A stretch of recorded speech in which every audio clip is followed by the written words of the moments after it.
Alors cette thèse que j'ai faite dans les années 70 et que j'ai faite alors que j'étais enseignant à l'École normale supérieure d'éducation physique, cette thèse m'a ouvert euh, l'université. Ça n'a pas été très simple. Vous ne rentrez pas à l'université de manière comme ça, très je dirais, immédiate. Ça a été assez compliqué. Mais déjà, la discipline vers laquelle je m'orientais, j'en ai parlé tout à l'heure, c'était celle de sciences de l'éducation. Et j'avais commencé à faire des cours, j'avais été sollicité par les gens de cette fac nouvelle qui s'était installée après 68 à Paris et qui était l'université de Vincennes, qui se trouvait dans le bois de Vincennes. Et là, j'avais une charge de cours qui était fidèle aux, je dirais comment vous dire, aux appartenances scientifiques auxquelles je m'étais livré, d'une part la psychanalyse, et d'autre part les pratiques corporelles. Et donc je faisais une UV qui s'intitulait Psychanalyse et pratiques corporelles, ça c'est curieux. Mais l'idée c'était de montrer que les pratiques corporelles, elles ne passent pas forcément par le discours et qu'elles peuvent aussi avoir une possibilité de prise de conscience, d'émergence, etc. Que le discours, bien entendu, de ce point de vue, je suis quand même très sensible, évidemment, à la démarche de Freud. Mais c'était pas encore, c'était pas un enseignement sur au fond, les objets de ma thèse, si vous voulez. Alors, je crois qu'il faut dire deux choses à ce sujet. La première, c'est que cette thèse, elle n'était plus, comme je l'ai dit tout à l'heure, il faut y revenir, elle n'était plus faite avec Canguilhem, même si je restais très lié à Canguilhem, j'allais à son séminaire, etc. Il est venu au jury d'ailleurs, bien sûr. Elle était liée à un enseignant de la Sorbonne qui s'appelait Georges Snyders et qui était un enseignant de sciences de l'éducation. Georges Snyders était un philosophe qui avait fait l'école normale supérieure d'Ulm, où il avait passé ensuite la graduation de philo, et qui avait eu un malheur épouvantable parce que lorsqu'il était à Ulm, il a été radié à cause de son appartenance à la confession juive, et il a été ensuite rapté à Lyon, et il s'est retrouvé malheureusement à Auschwitz. Donc il a eu une expérience épouvantable qu'il a eu du mal à raconter, mais ça a entraîné chez lui une sorte d'attente. Moi, je regarde ses yeux, je l'adorais, Snyders, et ça a entraîné chez lui une sensibilité. Il était musicien en plus, une sensibilité extraordinaire.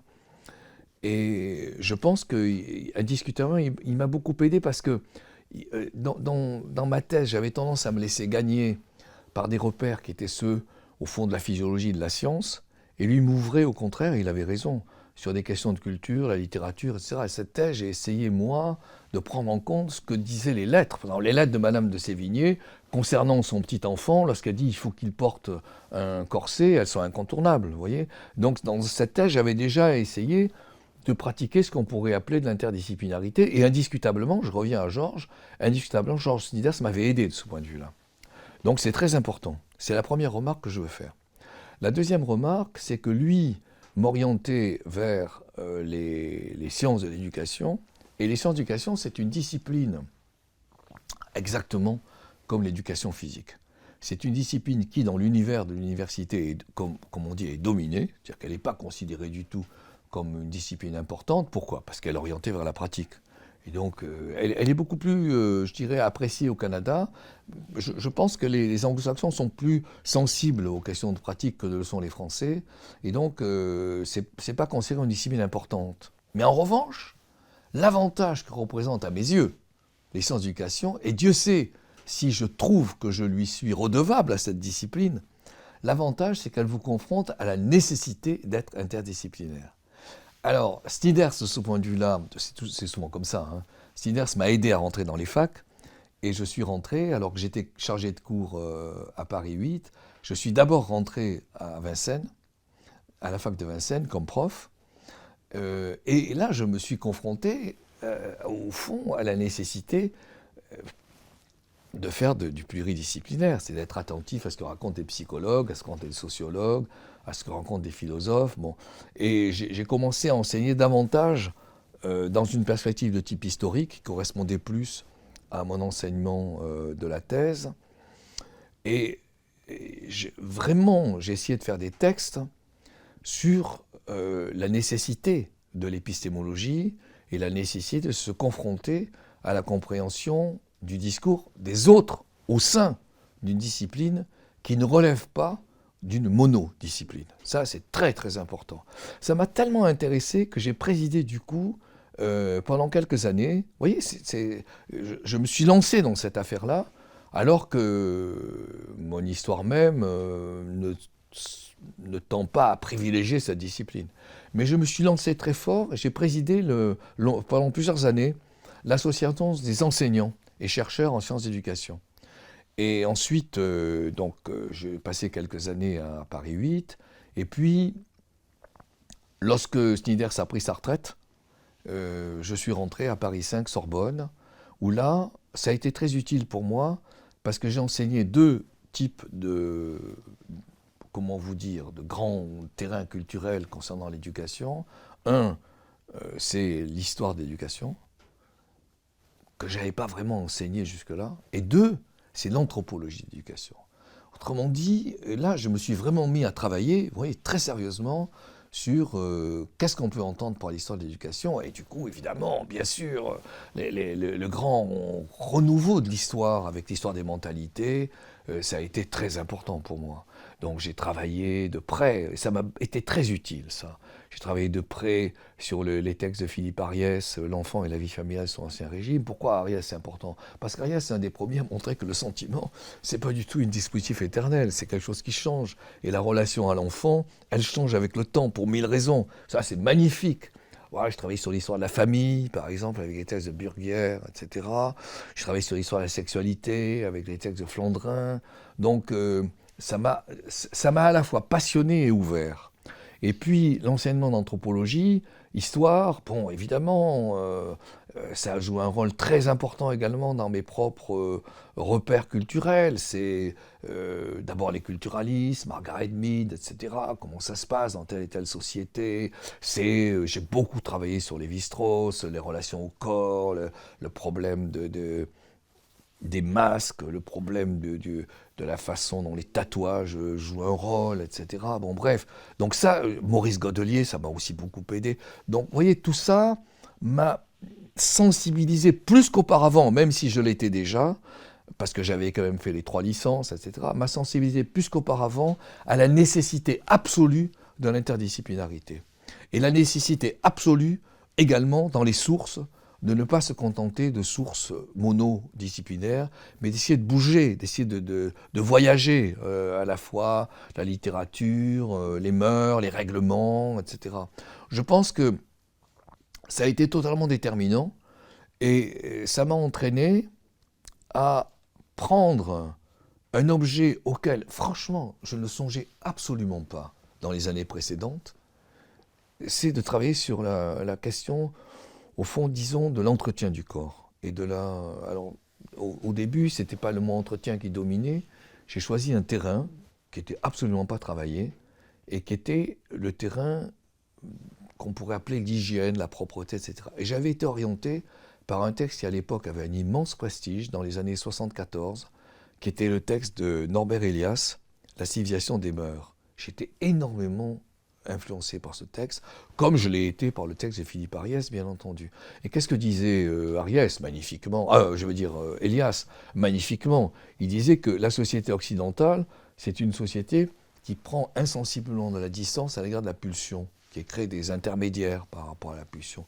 Lorsque vous travaillez sur la propreté, ça vient immédiatement à l'esprit. C'est-à-dire qu'il faut trouver des intermédiaires. Vous ne mettez plus la main dans le plat, vous avez des fourchettes, vous avez des cuillères, vous avez des serviettes. Comment ça se construit, vous voyez? Et insensiblement, cette idée de travailler sur le propre et sur le sale a émergé en ajoutant la question de la représentation du corps. Parce qu'il y avait un texte de Michel Chailloux, dans ces années, fin des années 70, début des années 80, qui montrait que le rapport à l'eau change avec le temps. Et que dans les époques anciennes, le rapport à l'eau, c'est d'abord un rapport où les individus ont le sentiment que l'eau peut pénétrer le corps, et que le corps sort, etc. Vous voyez ?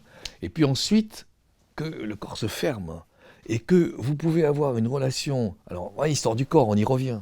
Vous pouvez avoir une relation au Moyen-Âge, où ce qui est très important, c'est de se sentir pénétré, une relation au contraire au XVIIIe, où ce qui est très important, c'est se sentir resserré et renforcé. Et on passe de l'eau chaude qui vous investit et qui vous submerge à l'eau froide qui vous énergétise. Vous voyez, donc on revient à l'histoire du corps là. Et donc entre l'histoire du corps, l'histoire des pratiques, les relations à la fois au texte théorique, aux mœurs, aux sensibilités, aux règlements, donc ça c'était un univers. Et je pense que c'est peut-être, c'est pas forcément le livre auquel je tiens le plus, mais c'est un livre qui m'a vraiment introduit dans des préoccupations pluridisciplinaires beaucoup plus qu'auparavant, avec en plus la tentative d'écrire. Le corps redressé, c'est déjà un texte où l'écriture est très importante. Mais là vraiment, fondamentalement, la tentative d'écrire l'a emporté. J'ai toujours été sensible à l'écriture. Je me souviens même, dans les copies d'Agreg, j'étais très attentif à la façon dont j'écrivais, voyez. Mais toujours, parce que je pense que vraiment, la manière d'écrire, c'est totalement décisif pour traduire quelque chose. Mais là, concernant les questions du propre et du sale, c'est encore plus important parce que ce que je voulais faire, c'est essayer de faire sentir à travers le texte, la matérialité même du texte, faire sentir le goût, le dégoût, l'odeur, le reflux, le rejet, la proximité.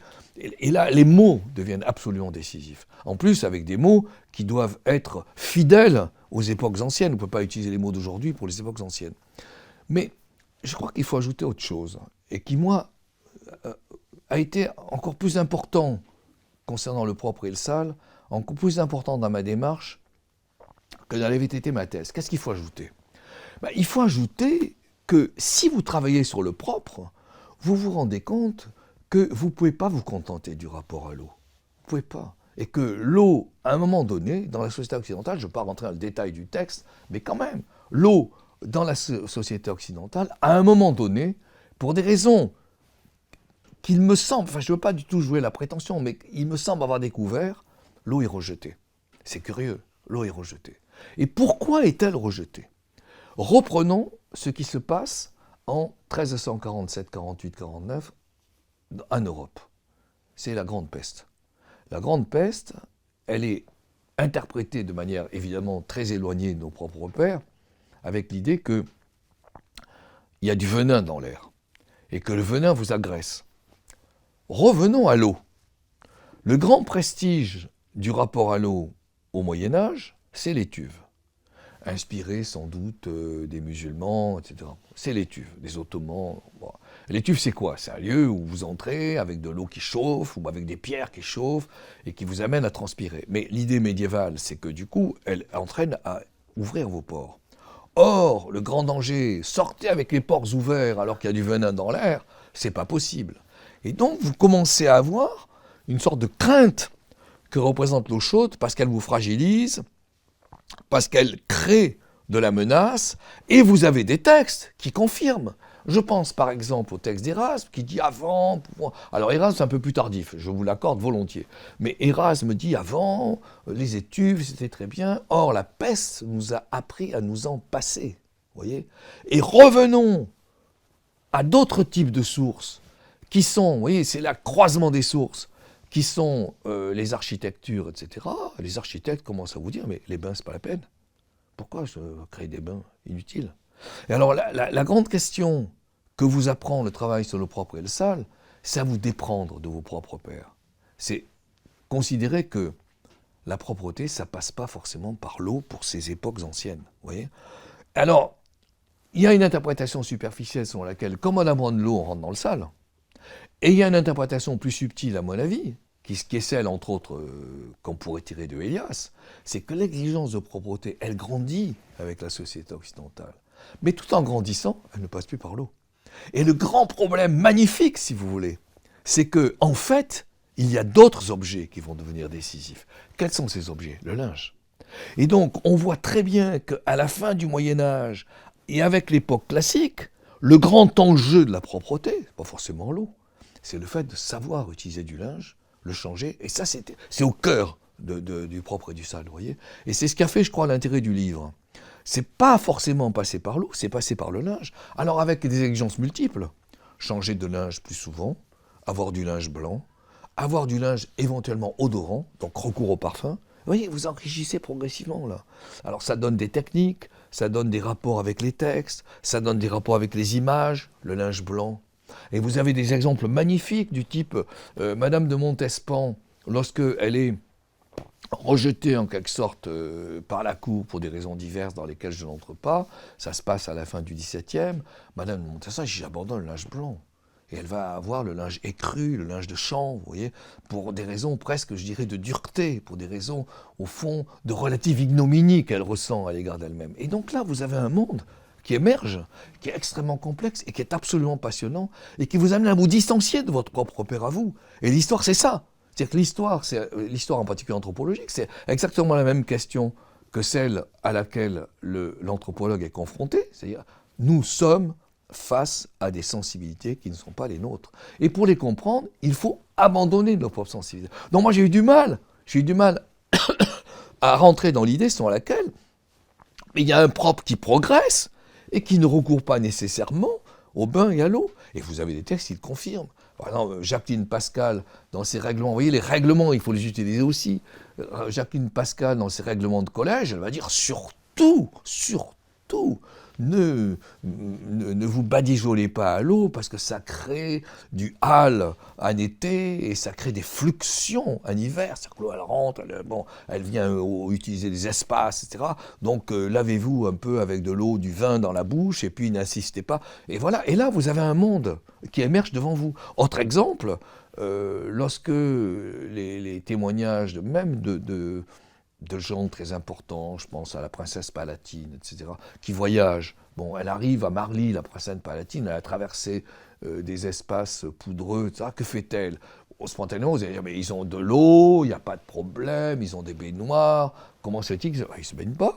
Pas du tout. La Palatine, elle change de chemise. Vous voyez, Madame de Sévigné dit la même chose. Donc voilà comment on monte, en quelque sorte, un dispositif qui vous conduit à voir que quelque chose se construit.